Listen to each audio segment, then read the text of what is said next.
اللہ الرحمن الرحیم۔ السلام علیکم ورحمۃ اللہ وبرکاتہ۔ حضور نبی کریم صلی اللہ علیہ وآلہ وسلم نے ایک دن دوران خطبہ مسجد نبوی شریف میں کھڑے چند لوگوں سے ارشاد فرمایا، بیٹھ جاؤ۔ اس وقت ایک جان نثار صحابی رسول اکرم صلی اللہ علیہ وآلہ وسلم مسجد کی جانب بڑھ رہے تھے۔ یوں ہی رسول اکرم صلی اللہ علیہ وآلہ وسلم کے کلمات کانوں میں پڑے تو فوراً وہیں بیٹھ گئے۔ جانتے بھی تھے کہ یہ حکم مسجد میں موجود لوگوں کے لیے ہے، اس کے باوجود مسجد سے باہر اسی جگہ بیٹھ گئے۔ بعد میں رسول اللہ صلی اللہ علیہ وآلہ وسلم تک جب یہ بات پہنچی تو خوش ہو کر اپنے اس جان نثار پیارے صحابی سے فرمایا، اللہ تعالیٰ تمہارے دل میں اطاعت الہی اور اطاعت رسول صلی اللہ علیہ وآلہ وسلم کا جذبہ اور زیادہ کرے۔ دوستوں، دعائے نبوی صلی اللہ علیہ وآلہ وسلم سے حصہ پانے والے یہ صحابی بارگاہ رسالت کے مشہور شاعر حضرت عبداللہ بن رواحہ انصاری خزرجی رضی اللہ تعالیٰ عنہ تھے۔ اعلان نبوت کے 13ویں سال حج کے پربہار موقع پر منا کی گھاٹی میں آپ رضی اللہ تعالیٰ عنہ نے تقریباً 70 خوش نصیبوں کے ساتھ حضور اکرم صلی اللہ علیہ وآلہ وسلم کے دست حق پر بیعت کی سعادت پائی۔ آپ رضی اللہ تعالیٰ عنہ تجربہ کار شاعر تھے۔ قبول اسلام کے بعد اپنی شاعری کا رخ مدحت رسول صلی اللہ علیہ وآلہ وسلم اور کفار کی مذمت کی جانب موڑ دیا تھا۔ لب سے جو نکلی وہ بات ہو کر رہی۔ چند اشعار کا ترجمہ ملاحظہ کیجیے۔ ہمارے درمیان اللہ کے رسول ہیں، صبح کے نمودار ہوتے ہی وہ تلاوت قرآن سے بہرہ مند ہوتے ہیں۔ ہم گمراہ تھے تو انہوں نے ہمیں راہ ہدایت پر چلنا سکھایا۔ ہمارے دلوں کو یقین ہے کہ جو بات ان کے لب پر آ جاتی ہے وہ ضرور ہو کر رہتی ہے۔ ذوالقعدہ سن 7 ہجری میں قضائے عمرہ کے موقع پر مکہ کی فضاؤں میں داخل ہوئے تو حضور اکرم صلی اللہ علیہ وآلہ وسلم کی سواری کی مہار تھامے ہوئے اشعار پڑھ رہے تھے۔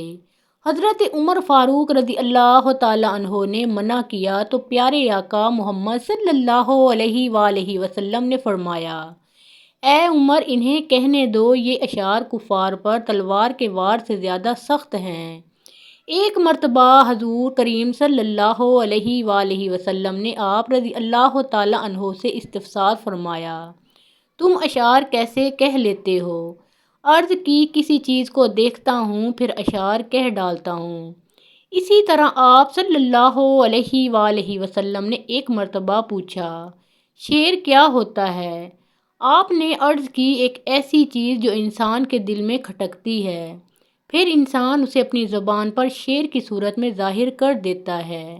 آپ صلی اللہ علیہ وآلہ وسلم نے فرمایا، کیا ابھی شعر کہہ سکتے ہو؟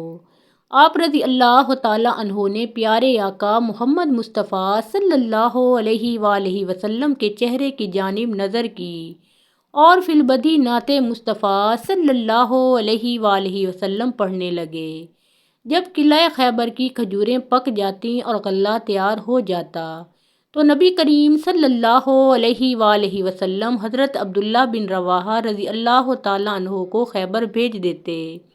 آپ رضی اللہ تعالیٰ عنہ کھجور اور اناج کے ڈھیر کو 2 برابر حصوں میں تقسیم کر دیتے، پھر اختیار دیتے ہوئے فرماتے، اے یہودیوں، جو حصہ تم کو پسند ہو وہ لے لو۔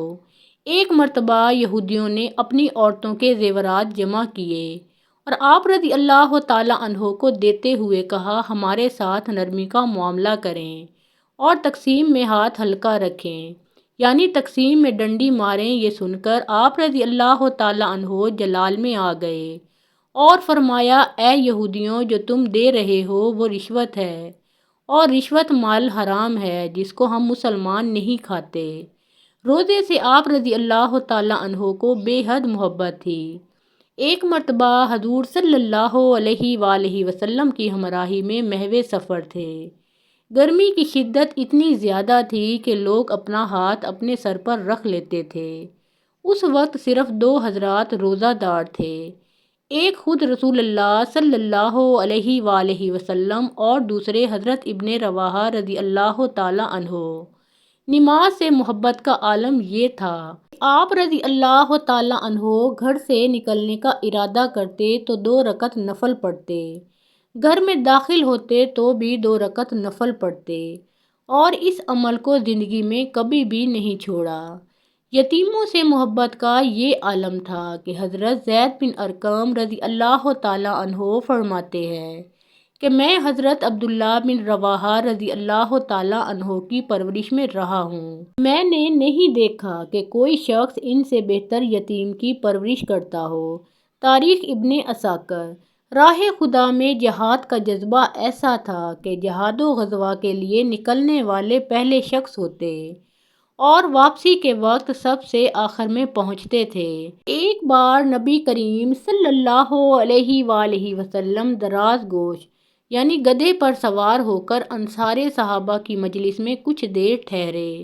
وہاں دراز گوش نے پیشاب کیا تو منافق ابن ابی نے ناک بند کر لی۔ اس پر آپ رضی اللہ تعالیٰ عنہ نے فرمایا، میرے آقا کے گدھے کا پیشاب تیرے مشک سے بہتر خوشبو رکھتا ہے۔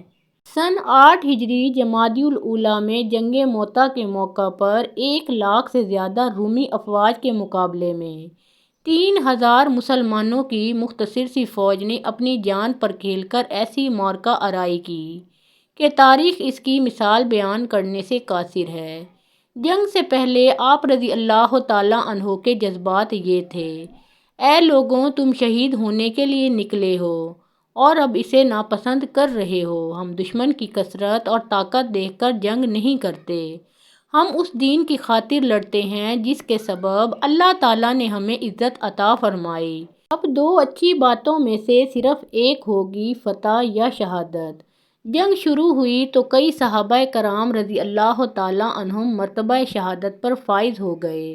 حضرت زید بن حارثہ رضی اللہ تعالیٰ عنہ کی شہادت کے بعد حضرت جعفر طیار رضی اللہ تعالیٰ عنہ نے پرچم اسلام تھام لیا، مگر جلد ہی جسم پر موجود لباس خون میں ڈوب گیا۔ اس وقت حضرت عبداللہ بن رواحہ رضی اللہ تعالیٰ عنہ لشکر میں دوسری جانب تھے۔ 3 دن سے بھوکے تھے۔ چچا زاد بھائی نے گوشت سے بھری ہوئی ہڈی پیش کی تو ایک لقمہ ہی کھایا تھا کہ حضرت جعفر طیار رضی اللہ تعالیٰ عنہ کی شہادت کی خبر آ گئی۔ بے تاب ہو کر ہڈی چھوڑ دی اور یہ کہتے ہوئے آگے بڑھ گئے، اے عبداللہ، ابھی تک تیرے پاس دنیاوی شے ہے۔ فوراً پرچم اسلام ہاتھ میں لیا اور لشکر کی کمان سنبھال کر بے جگری سے دشمنوں پر ٹوٹ پڑے۔